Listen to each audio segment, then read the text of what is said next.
Olá, meu povo!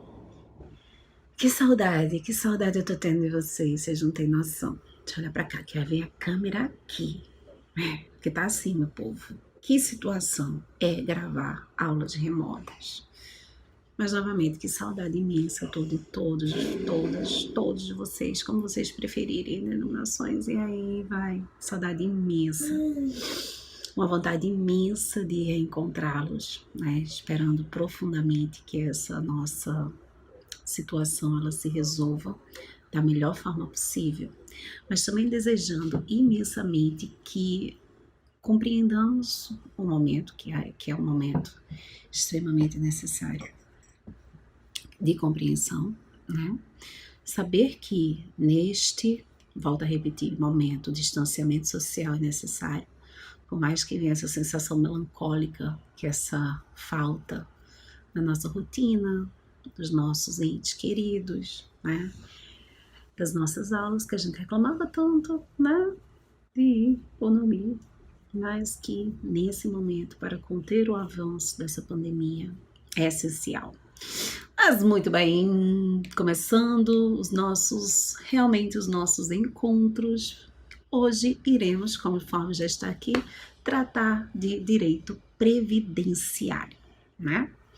E volto a repetir, direito previdenciário é cidadania pura e plena.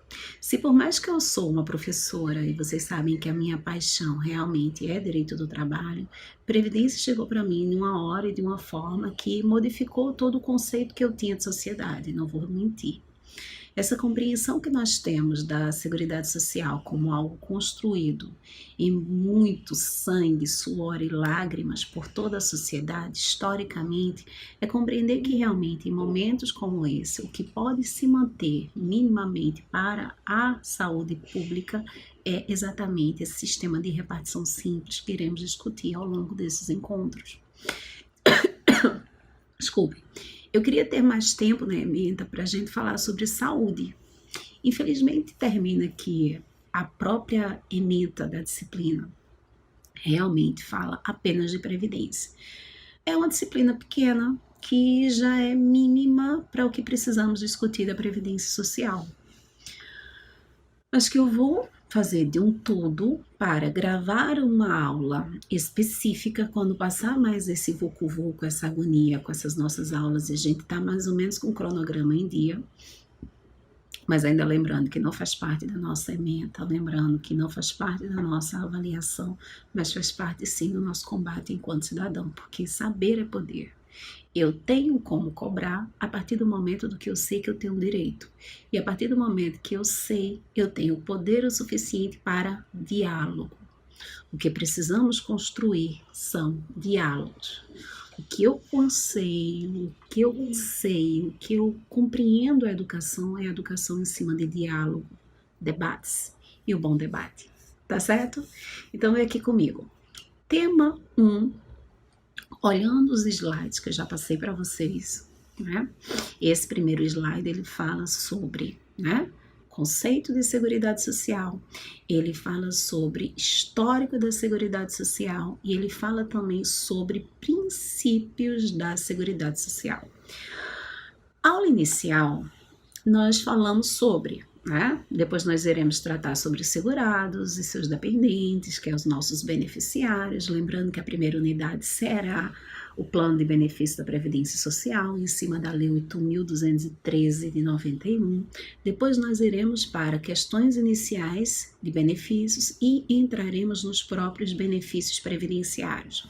Mas por enquanto, essa primeira aula, até mesmo para dar mais base para nós, retornaremos ao conceito de Seguridade Social, veremos o histórico e olharemos com muita calma, cuidado e fé e amor aos princípios da Previdência Social, da saúde e da assistência. Lembrando que esses princípios são os princípios da seguridade como um todo.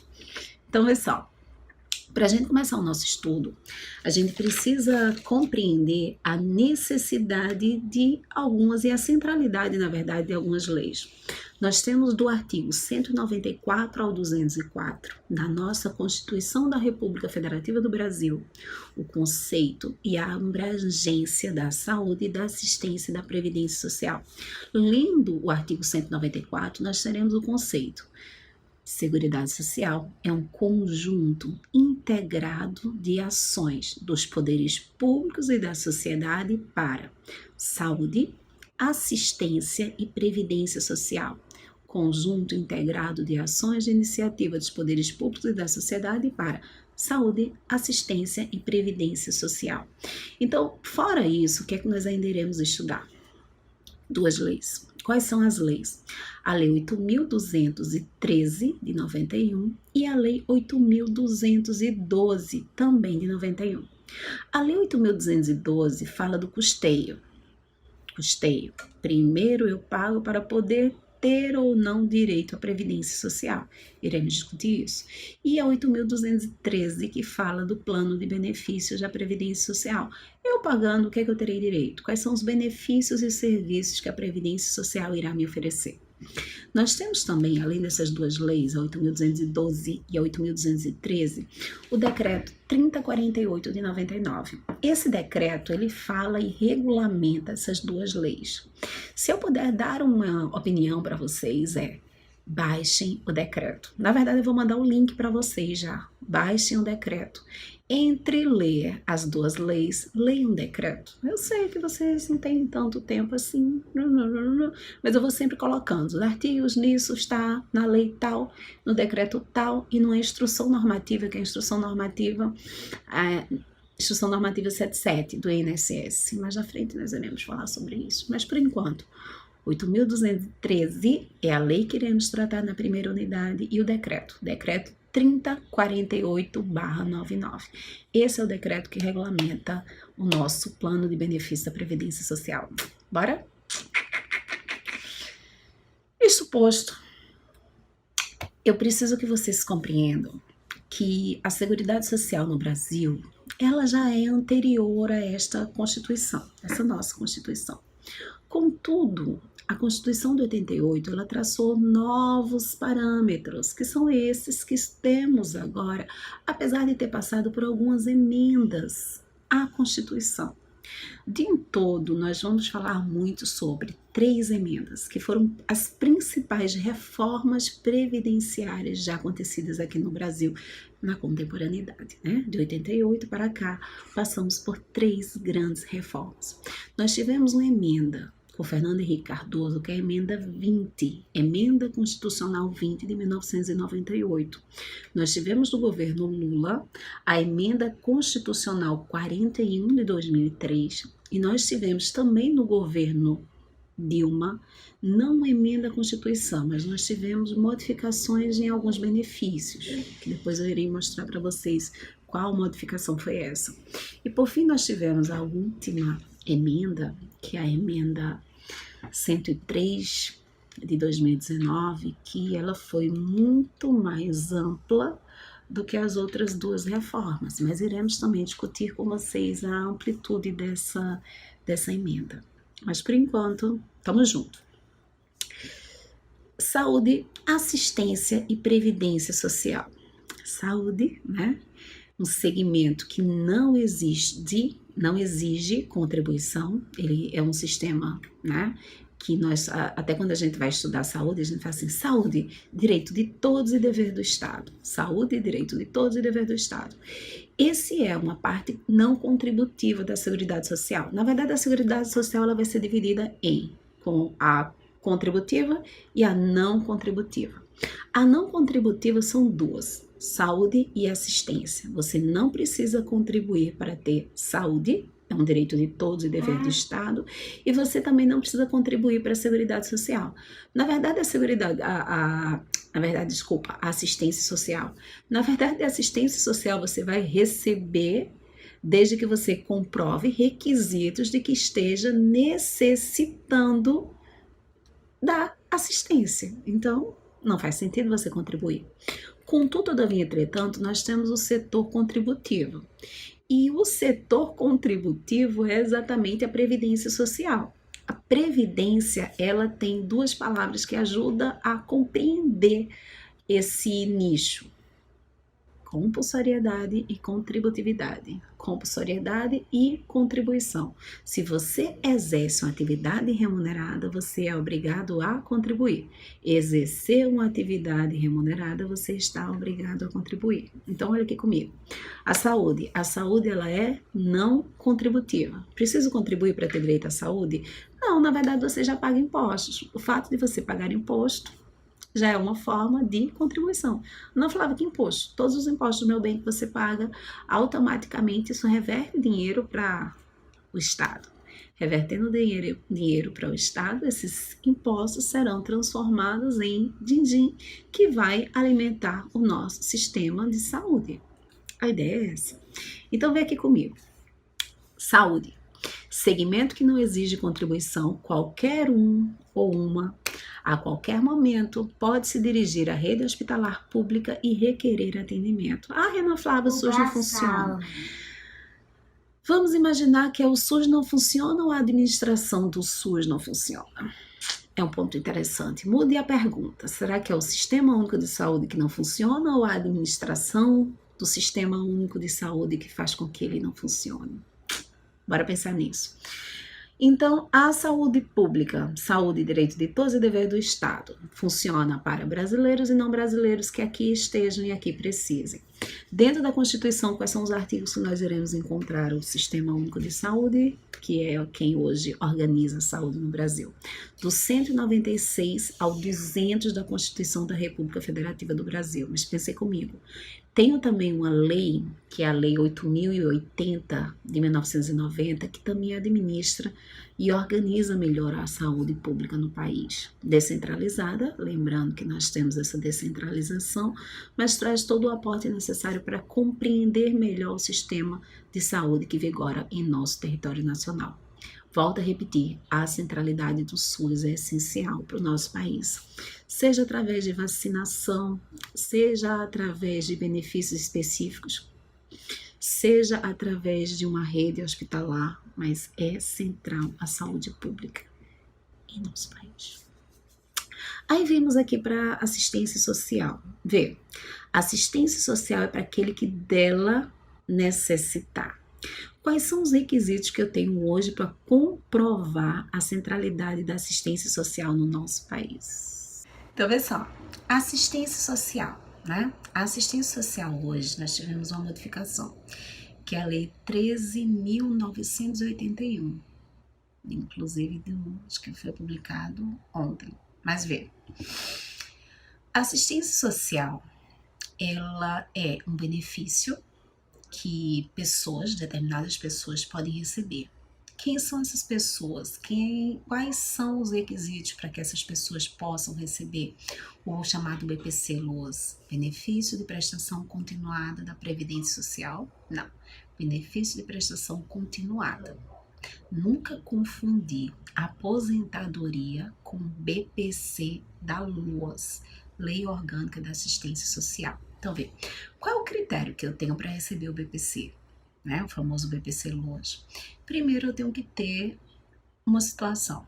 Ou eu sou um idoso ou idosa de 65 anos acima, ou eu sou uma pessoa com deficiência, que aí será de 0 até 64 anos. Lembrando, 65 já será tido como idoso, o que é melhor.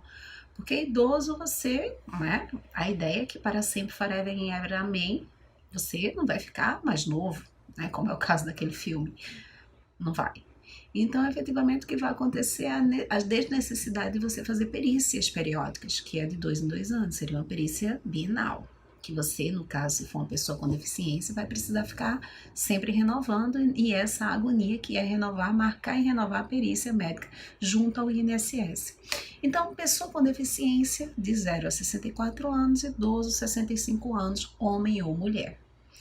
Ana, tem outro requisito para a concessão da assistência social? Tem. Qual o outro requisito? Renda per capita familiar inferior a meio salário mínimo. É isso que a lei trouxe. Para a honra e glória do Senhor Jesus, amém. Ouviu um amém? teve a modificação no critério, porque antes era renda per capita familiar inferior a 1/4 de salário mínimo. Que, gente, é praticamente você tá na indignidade, ou seja, não tem nem como falar. Apesar do que a informalidade, você precisa mostrar que você percebe essa remuneração. Enfim, 1/4 de salário mínimo hoje é meio salário mínimo.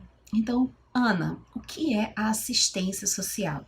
A assistência social, ela vem a partir de uma lei que trata sobre a LOAS no Brasil, que é a 8742 de 1993, e ela traz, entre outras ações, para a assistência social a ideia do BPC, que é um piso mínimo.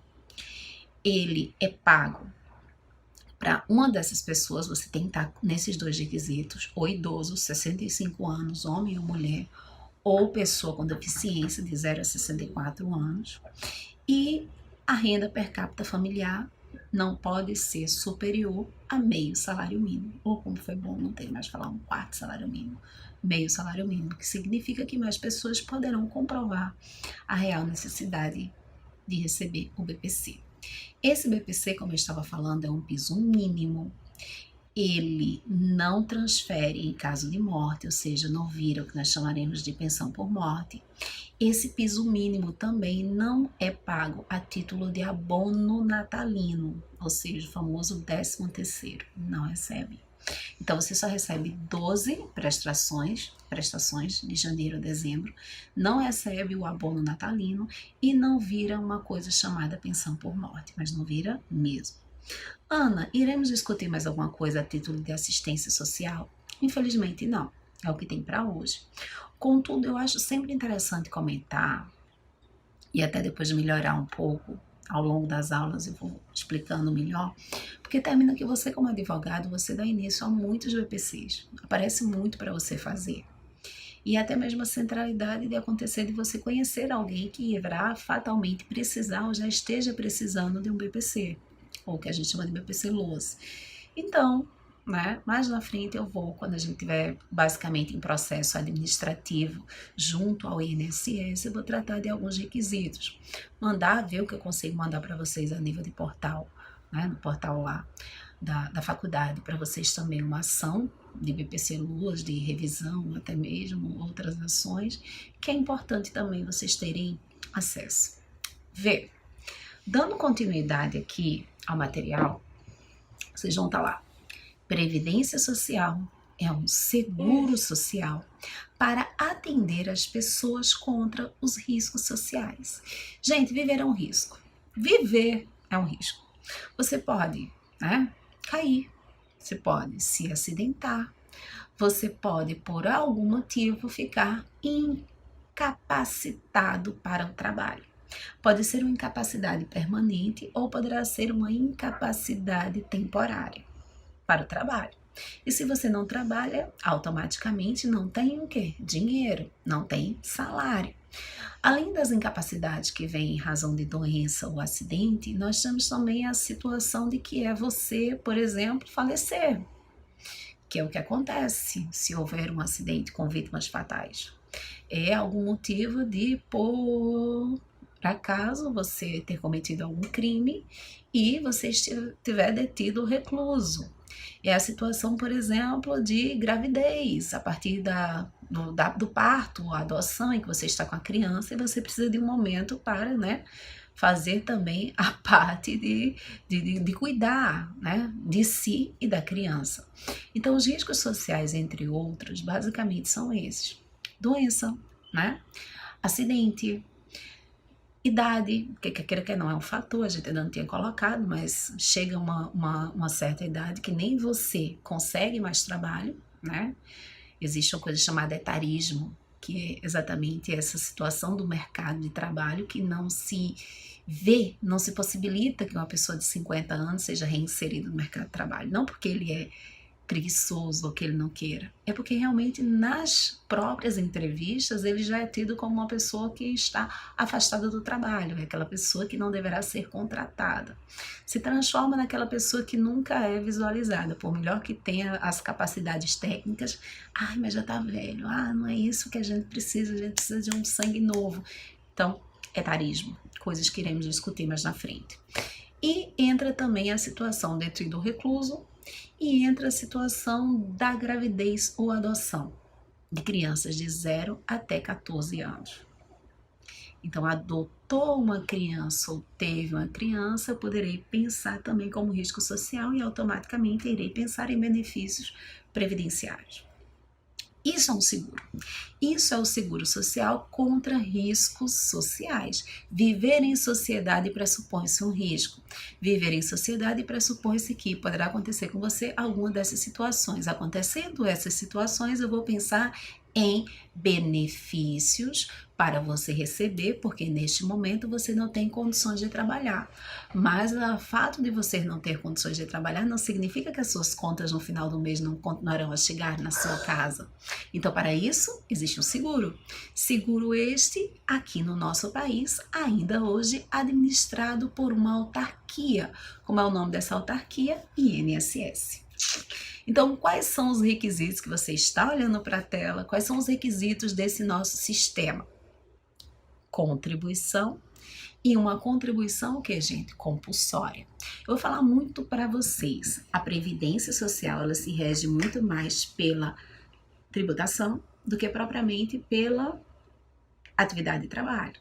Direito do trabalho é lindo, mas a nossa área está muito mais ligada à parte tributária. Então, eu vou falar aqui uma coisa, fato gerador. Exercer uma atividade remunerada, automaticamente você está obrigado a contribuir. Ana, eu vou contribuir como o quê? Aí depende, você trabalha em quê? Você trabalha para quem? Em cima dessas perguntas, nós iremos trabalhar os 5 conceitos de segurado. Segurado, empregado. Segurado, empregado doméstico. Segurado, trabalhador avulso. O segurado especial e uma criaturinha chamada contribuinte individual. Esse aqui é o restinho. Você não foi nenhum dos 4, automaticamente você está no contribuinte individual. E ainda teremos uma pessoa chamada segurada facultativa. Mas bora de novo, fato gerador. Exercer uma atividade remunerada, você está automaticamente obrigado a contribuir para o regime. Que regime? Outra pergunta que iremos discutir mais na frente. Mas vem aqui comigo. Nós temos na nossa Constituição alguns artigos que versam sobre os regimes previdenciários. Nós temos basicamente 2 regimes. Eu tenho um regime obrigatório e nós temos os chamados regimes facultativos. Primeiro ponto, regimes. Regime obrigatório, regime facultativo. Regime obrigatório, regime facultativo. Na nossa Constituição, nós iremos encontrar os artigos 40, 201 e 202. O artigo 40 da Constituição da República Federativa do Brasil fala sobre a previdência dos servidores efetivos, servidor público ocupante de cargo efetivo. O artigo 201 fala da previdência dos trabalhadores em geral, e quando a gente fala em geral somos, eu ia dizer nós, mas vai que tem algum servidor público aí. Eu, Ana Flávia, seletista, professora universitária, sou do regime geral de previdência social, como a grande maioria da população brasileira. E por fim, nós temos o artigo 202, que fala do regime complementar, que é a previdência complementar. Como eu ia falando para vocês, nós temos um regime obrigatório, que é o regime próprio de previdência social, e o regime geral de previdência social. E nós temos os regimes facultativos, que é de natureza pública e de natureza privada. O facultativo é se você quiser, você faz, mas você não é obrigado. Faz se quiser. Regime facultativo. Mas nesse momento, ler os artigos 40, o artigo 201 e o artigo 202 da nossa Constituição Federal. Vê só. Passando o slide, e vamos passando juntos, nós temos esse que a gente estava falando da compulsoriedade. Exercer uma atividade remunerada, você está obrigado a contribuir, ou obrigada a contribuir para a Previdência Social. Nesses regimes, nós iremos falar sobre o regime geral. as nossas aulas, doravante, se centralizam no regime geral de previdência social. É isso que fala a Lei 8.212. É isso que fala a Lei 8.213. Então, vê, nestas leis, na verdade, mas basicamente a primeira unidade, repito, nós iremos tratar da 8.213 sobre os benefícios da Previdência Social como um todo, as aposentadorias, auxílio, salário e a pensão por morte. Nós precisamos entender que o regime geral é que fala sobre isso. Então, por mais que eu tenha um regime próprio, e na verdade eu deveria falar para vocês regimes próprios, eles não serão estudados nessa disciplina. Fato. O máximo que eu vou falar para vocês é a explicação básica do que seria um regime próprio, ou os regimes próprios. Mas a nossa disciplina é regime geral de previdência social. Ana, por que você estava falando regimes próprios de previdência social? Porque cada unidade federativa tem um regime. Se eu sou estado, eu tenho um regime. Se eu sou município, eu tenho um regime. Se eu sou da União, eu tenho um regime. Então, esses regimes, eles se organizam por unidade federativa. O regime da União, ela é regido pela Lei 8.112. Né? Se você é servidor público, ocupante de cargo efetivo da União, 8.112. Se você é servidor público, ocupante de um cargo do Estado, né? E cuidado que eu estou incorrendo em alguns erros. As minhas amigas de direito administrativo vão me matar, mas nesse momento vamos, o que nos interessa é onde eles estão alocados. Se você é Estado, meu bem, você vai estar lá na Constituição do Estado de Pernambuco, com lei específica para você. Se você fez um concurso, por exemplo, para o município de Recife, então automaticamente você será servidor público municipal e também terá e será regido por um regime específico. De novo, federal, estadual, municipal.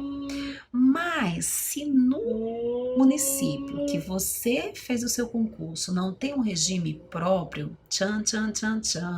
você é do regime geral. Acompanhou aqui? Tá tranquilo?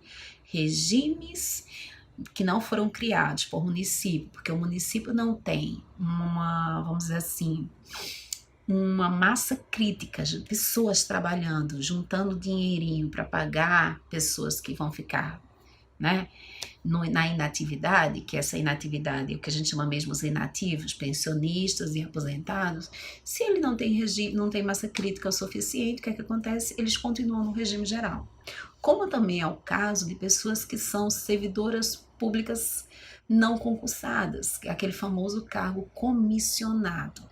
Se você exerce cargo em comissão, automaticamente puro, comissionado puro, você automaticamente estará também no regime geral de previdência social. Tranquilo aqui, tudo calmo. Então veja, quantos regimes nós temos no nosso país: regime geral de previdência social e regime próprio de previdência social. Esses regimes organizados por estados, municípios e um da União, que é o regime próprio. Essas pessoas poderão ter também o que nós vamos chamar de servidor público comissionado. E esses comissionados, eles estão puros, apenas comissionados puros, eles estão no regime geral de previdência social, eles não são servidores do regime próprio de previdência social, eles não são beneficiários desse regime, eles continuam no regime o quê? Geral. Muito bem, bora indo mais. Contudo, todavia, entretanto, existem pessoas chamadas militares. Os militares, eles têm um regime específico para eles. Servidores militares, eles, Exército, Marinha, Aeronáutica, eles não estão no regime próprio de previdência. Eles têm um regime específico. Isto posto, previdência complementar.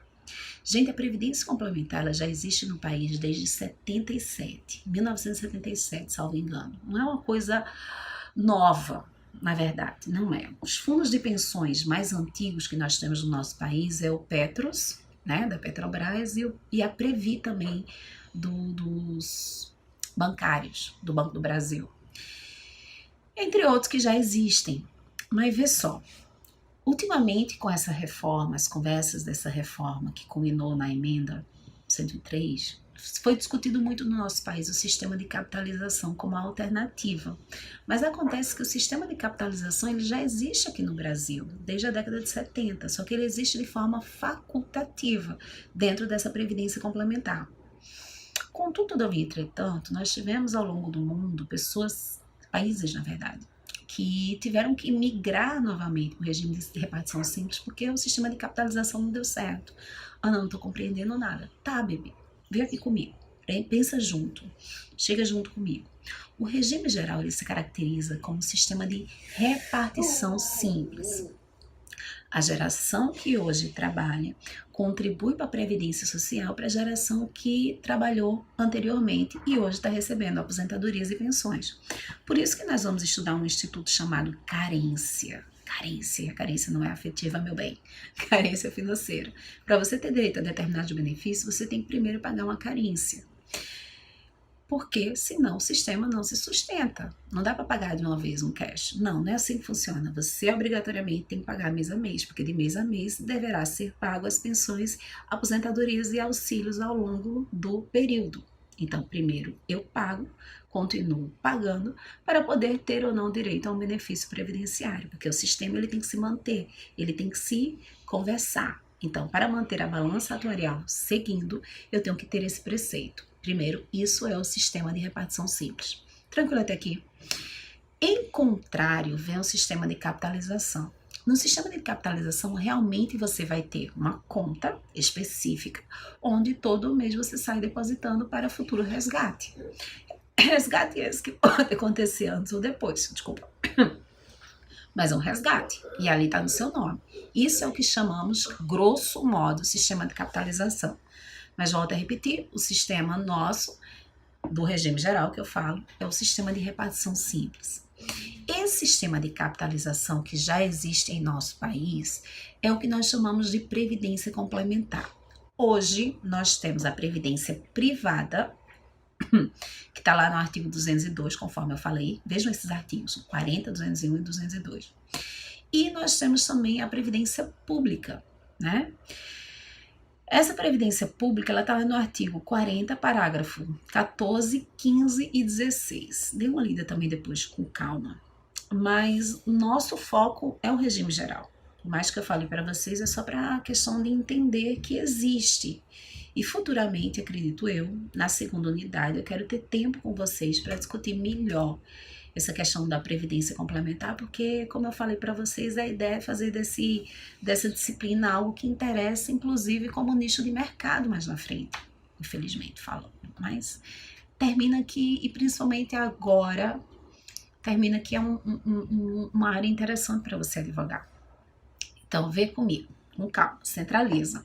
Previdência complementar facultativa, eu tenho a previdência complementar privada e pública. A privada, no artigo 202, ela fala das chamadas entidades abertas de previdência complementar e entidade fechada de previdência complementar. Entidade aberta porque qualquer pessoa pode fazer uma previdência neste molde. Qualquer pessoa, não, Flávia, qualquer pessoa. Você chegou no banco, meu bem, conversa com alguém, seu gerente. Eu quero fazer uma previdência complementar. Posso fazer ou não posso? Posso, basta teu dinheiro. A previdência fechada, que é a entidade fechada de previdência complementar, que é o que a gente chama, essa aí apenas para pessoas que são, vamos assim dizer, trabalhadores do instituto, ou fazem parte de associações. Então é fechado porque é fechado para um determinado grupo. Por exemplo, Petros, apenas para quem é concursado da Petrobras. Eu não sei se eles deixam terceirizado, mas eu acredito que não, próprio da Petrobras. Banco do Brasil, da mesma forma, apenas para os servidores do Banco do Brasil. Outras pessoas, não, Flávia, não, apenas para os empregados. Empregados da Petrobras, empregados do Banco do Brasil. Tranquilo até aqui, gente? Da mesma forma, a previdência pública. Previdência pública, se você, meu bem, quer manter os seus proventos totais no momento em que você se aposentou, faça uma previdência complementar. Porque senão, meu bem, você se aposenta apenas com o teto do regime geral de previdência social e o resto chorou. Tranquilo até aqui, gente? Dando para compreender?